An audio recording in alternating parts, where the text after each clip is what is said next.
Let's all go to the lobby. Let's all go to the lobby. Let's all go to the lobby and have ourselves a drink. All right, and Michaela is singing, so that means we are back in the lobby bar for the week of July the 14th, 2025. Brian and Michaela here with you. And Michaela, we both had a weekend of travel. We don't just do movies. We also go out of town on the weekends occasionally, and we both did some stuff that's pretty fun. You went to the beach with one of our fans, Lauren, who we talked about a couple weeks ago, who hooked me up with that mead. Thanks again, Lauren, and Yeah. I guess thanks for taking Michaela to the beach. Hopefully, you guys had a good time. And I made my way up to Ohio to hang out with superfan Nora. So that was a good time. We went and watched Elio. So spoiler warning, it's going to be a special bonus episode of Drink the Movies coming sometime later this week, so you can hear all of our thoughts and Nora's thoughts there on Elio. We made up a really good mocktail. But how was the beach? Did you stay cool? Did you get a sunburn? Did you drink anything good? I drank some good Spill the things. beach tea. The beach Beach tea, tea. is that a thing? I don't know. That I think that's a thing. There is a new seltzer out there that I had, and I'm looking for the name of it. It was amazing. It is called Untamed Art, I think. It is really amazing for you new beach folks out there. It was the best seltzer. Remember a couple of years ago, I was talking about Crook and Marker made this really amazing Oh yeah. quinoa seltzer that was Yeah. amazing, and they quit making it. Apparently, it was real expensive, so I You imagine were that the only one that liked it, I think. I think I was the only one that liked it. It tasted amazing, but this um, was inspired, and it's interesting because I went. Untitled Art, that's what it's called. And it is amazing. So if you go in to a liquor store and you ask for it, it is truly awesome. It's made with like real puree and fruit juice.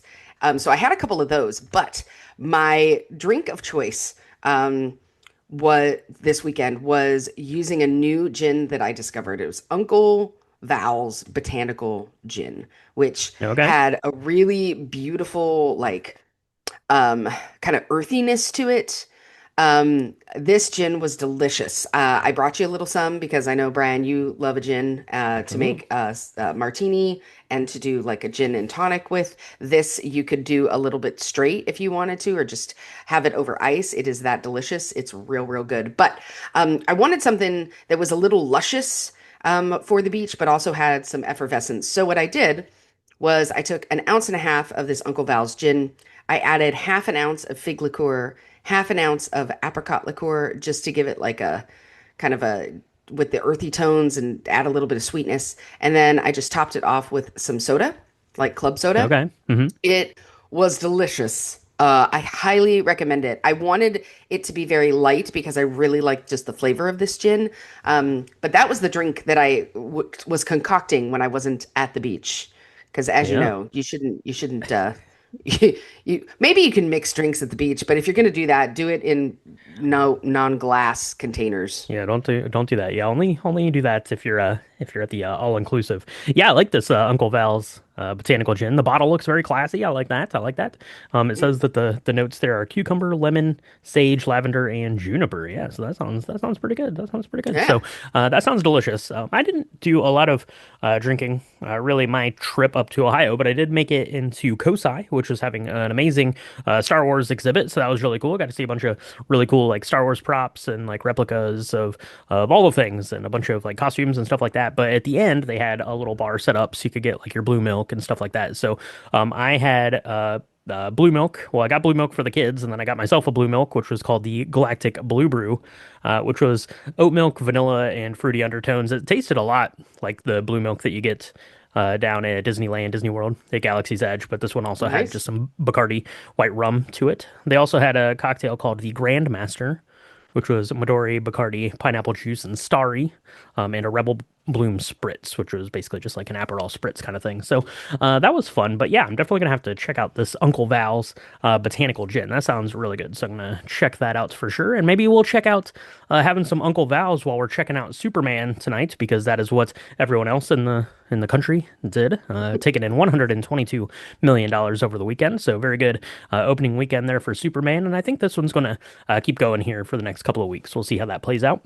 Jurassic World Rebirth, F1, How to Train Your Dragon, and Elio, rounding out the rest of the top five. So we're going to be seeing Superman tonight, Michaela. We are going to be talking about it on Thursday, so everyone can kind of look forward to that. So hopefully, listeners out there have either had the chance to see Superman or are a little familiar with Superman. Are you familiar with Superman, Michaela? I am. I'm familiar with Superman. Uh, I don't know if I'm familiar with this version of Superman, but Okay. yes. I watched like the original, like 1950s, 1960s Superman, when Hmm. it showed up on Nick at Night, because I was a Nickelodeon kid in the late 80s. But also Christopher Reeve's best Superman ever, arguably. Really amazing. I've caught up on all of the Superman Returns and the Superman. I'm not a Smallville fan nearly as much as my kiddo's son is, but or my kiddo's dad is. But I feel like this is a whole new take. James Gunn, the pressure's on to make this. I don't know this thing that we have redone about 87 times, and as recently as like 3, 4 years ago, right? Yeah. I feel like it's a whole new take, and by that, it's a take that goes back to the roots of what Superman is and was. Now, when you said you were familiar with, I thought you were going to say that you were listening to the 1940s radio show, but maybe we'll talk about that here on the main episode. We do have a couple of things coming out this week. So, in addition to seeing Superman, there's some more stuff we're going to have to check out. The first one is I Know What You Did Last Summer. You probably remember that it was a film series that came out in the late 90s, 1997, I think. There were like three of these things. I Know What You Did Last Summer. I still know what you did last summer. Seems like you should have gotten that sorted out in the first one. And I'll always know what you did last summer, so that's no good. Created by Lois Duncan in a series of book in the 70s. Did you read the books, Michaela? Did you love Uh, these original movies?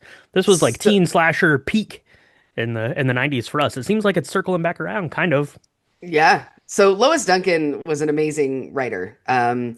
She did a ton of really cool, like teen appropriate thrillers that I really love. I Know Hmm. What You Did Hmm. Last Hmm. Summer. Totally read it. It was about, like my least favorite of all of them. So it's sad to me that that's the one that they decided to make a movie out of because there were so many other stories that I thought were way better. But Oh, she did yes, Summer of Fear. Nice. Summer of Fear. She did like Daughters of Eve. Um, she did a couple that were really, really good. Yeah, Lois Duncan is amazing. She's got like a like mystery writing in her like blood. I feel like she was like when you graduated from R.L. Stein thrillers and Christopher Pike thrillers, you kind of moved over to Lois Duncan. I feel like if you know, you know. Okay. Okay. But so yeah, I mean, I watched the original. I did not see all the ones that came after that because I didn't need to. But now I feel like maybe I should have. We'll see. I mean, it looks like this is a new take on a retake. I mean, they have the same characters that are now older. So I don't know if it's going to be do that thing where they try to like pay homage to the older characters and I when think it's I think it's a sequel technically. So yeah, yeah, I guess rewatch those first three films before you go see this. No, you probably don't have to do that. Just kidding, don't do that. probably not going to do that. Yeah. Yeah, but that's pretty fun. We're probably going to be talking about that maybe in some capacities. We'll have to see. Check that out. We have another new film coming out this week. This one's mostly for the kids, but I think a lot of nostalgic feelings out there too, possibly. I don't know if you grew up with the Smurfs cartoon that was big in the 80s. I think ran from like literally like 1981 to 1989, so it spanned the whole decade there. But we have a new telling of the Smurfs film is coming everyone's way as well, so that's going to be pretty good potentially. It's directed by Chris Miller, so that's pretty good. Who did I believe like the Puss in Boots films Hmm. or like Hmm. a couple of those potentially. So so it could be pretty good. I wasn't like super sold on the trailer, but might be good. Did you watch Smurfs growing up, Michaela? Are you going to go see I this? did a little. I mean, they only had one female Smurf, and she was the best. Smurfette. And then Smurfette. She was awesome. And then like Grandpa Smurf. But other than that, I thought they were okay. It wasn't my favorite. So I'll probably, unless my son like really wants to see this one, I might give this a miss because we got like 87 other films we got to watch this summer. Um, but I think people were really excited about it who grew up with it and loved them. Everybody's Yeah. singing the little la la la la la la song. It's There you great. go. There you go. Absolutely. So Smurfs is coming out, and if you don't want to head out to the theater, you can stay at home, turn on Disney Plus, and watch Jaws at 50. This is apparently the definitive documentary about Jaws, so that's pretty exciting if you are into the movie documentaries of them all. And I know I certainly am, so I'll definitely be checking that out here sometime this week or over the weekend. Last week on the podcast, we talked about Jurassic World Rebirth. That was a really fun chat about a pretty fun dinosaur tale, the newest installment in the Jurassic Park Jurassic World series. And then, as I mentioned, this week we're going to be talking about Superman and dropping that bonus Elio episode here later this week as well. You can go over to Patreon if that's not enough for you. Go to Patreon, patreon.com/drinkthemovies. You can get bonus episodes. You can get cocktail chats and hangouts, all sorts of stuff. We did an episode about F1 most recently, and we might be talking a little bit more about I Know What You Did Last Summer. Time will tell on that, but we will be doing our hangout with our patrons here not too distant future. So check that out, and we appreciate our patrons over there so much. So, Michaela, we have Superman to see. Which seems good. I'm really excited for Superman. I think it looks great. I'm excited for Superman to get back to his roots, bring some hope to the world. That's going to be great. So let's go ahead and grab that fig liqueur because that drink sounded delicious. Mix one of those up for me. I can have before we go into the theater, and we'll talk to everyone next week in the lobby bar.